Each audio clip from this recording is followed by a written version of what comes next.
బిల్లులో ఏ విధంగా 10 ఏళ్ల బాలికని క్రూరంగా కత్తితో పొడిచి చంపేసిన ఘటన నెలకొన్న క్రమంలో పోలీసులు ఇప్పటికే దర్యాప్తు కొనసాగిస్తున్నారు. అయితే తమకెవరూ శత్రువులు లేరు, విచారణ ముమ్మరంగా కొనసాగించాలని అక్కడున్న బంధువులు డిమాండ్ చేస్తున్నారు.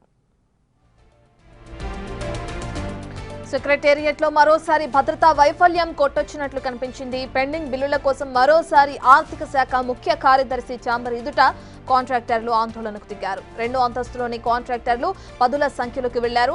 డిప్యూటీ సీఎం ఛాంబర్ ఎదుట పోలీసులతో వాగ్వాదానికి దిగారు. వేర్వేరు కారణాలతో అటు పాసులు తీసుకుని 2వ అంతస్తుకు చేరుకున్నారు కాంట్రాక్టర్లు.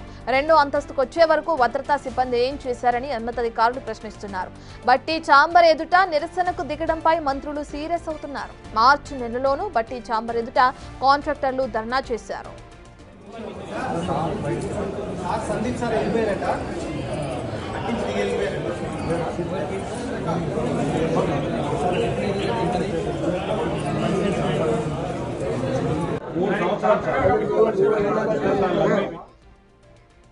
సెక్రటేరియట్ లో మళ్లీ భట్టి ఛాంబర్ ఎదుట అటు కాంట్రాక్టర్లు ధర్నా చేయడానికి రెండోసారి రావడం జరిగింది. ఇదే ఘటన ఇంతకుముందు మార్చి నెలలో కూడా జరిగినట్లు కూడా చూస్తున్నాం మనం. అయితే దీనికి సంబంధించి పోలీసులు ఏ విధంగా రియాక్ట్ అవుతున్నారు, అక్కడ ఉన్నతాధికారులు నిలదీస్తున్న క్రమంలో కాంట్రాక్టర్లు ఎందుకు వచ్చారనే డీటెయిల్స్ అందించడానికి మా ప్రతినిధి వాసు అందుబాటులో ఉన్నారు. రైట్ వాసు.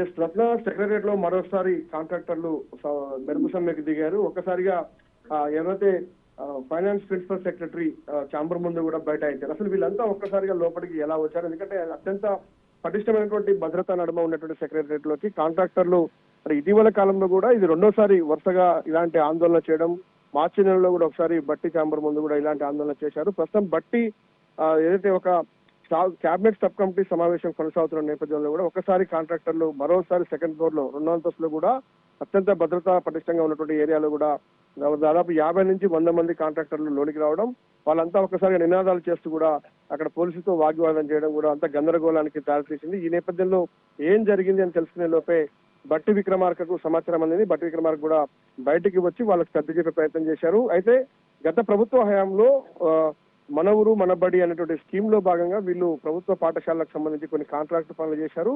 దానికి సంబంధించి ఇప్పటిదాకా కూడా 386 కోట్ల రూపాయల పెండింగ్ ఉంది. కానీ ఇప్పటికీ 2 సంవత్సరాలు గడిచిపోతుంది, కానీ మాకెవరు కూడా డబ్బులు చెల్లించడం లేదు అని చెప్పి వాళ్ళు ఆందోళన దిగారు. కాబట్టి ఖచ్చితంగా మా డబ్బులు మాకు ఇచ్చేంత వరకు ఇక్కడ నుంచి వెళ్లిపోమని కూడా వాళ్ళు బైఠాయించిన నేపథ్యంలో కూడా బట్టి విక్రమార్క వాళ్ళ యొక్క వినతి పత్రాలను కూడా స్వీకరించి త్వరలోనే మీ బిల్లులు చెల్లిస్తామని కూడా హామీ ఇవ్వడం జరిగింది. వాళ్ళు మాత్రం మీడియా పాయింట్ కొద్ది క్రితం వాళ్ళ కాంట్రాక్టర్లంతా కూడా మాట్లాడడం జరిగింది. గత కొంతకాలంగా పదే మేము రిప్రజెంటేషన్లు ఇస్తా ఉన్నాం, కానీ ఇప్పటి వరకు మాకు ఎలాంటి చెల్లింపులు చేయలేదంటూ వాళ్ళు ఆందోళన చేస్తా ఉన్నారు. పెద్ద కాంట్రాక్టర్లకు మాత్రమే చెల్లింపులు చేస్తా ఉన్నారు. మాకెందుకు ముఖ్యమంత్రి గారికి ఆర్థిక శాఖ మంత్రికి విజ్ఞప్తి చేస్తున్నారు, ఇక్కడైనా ఎందుకంటే ఇప్పటికే 10 మంది పైగా సూసైడ్ చేస్తున్నారు, మా పరిస్థితి కూడా అదే అంటూ కూడా వాళ్ళు మాట్లాడే పరిస్థితి. అయితే ఏదేమైనప్పటికీ కూడా సెక్రటరియట్ లోకి వివిధ పాసుల పేరుతో అంటే ఏదైతే ఎక్కడికి ఎవరైతే పటిష్టంగా అక్కడ పేర్కొనాలి, కానీ వీళ్ళు వేరే మంత్రులు కలవడానికి వేరే పనుల కోసం అంటూ కూడా చెప్పి లోపలికి వస్తున్న నేపథ్యంలో వాళ్ళపైన ఎలాంటి నిఘా లేకపోవడం, వాళ్ళు ఒక్కసారిగా డిప్యూటీ సీఎం బట్టి విక్రమార్క సందీప్ సుల్తాన్ సెకండ్ ఫ్లోర్ లో కూడా ఆందోళన దిగడం ఒక పెద్ద ఎత్తున కూడా గందరగోళానికి దారితీసింది. ఏం జరుగుతుందో అర్థం కానటువంటి పరిస్థితి ఏర్పడింది. ఒకసారిగా పెద్ద నినాదాలు చేస్తా ఉన్నారు.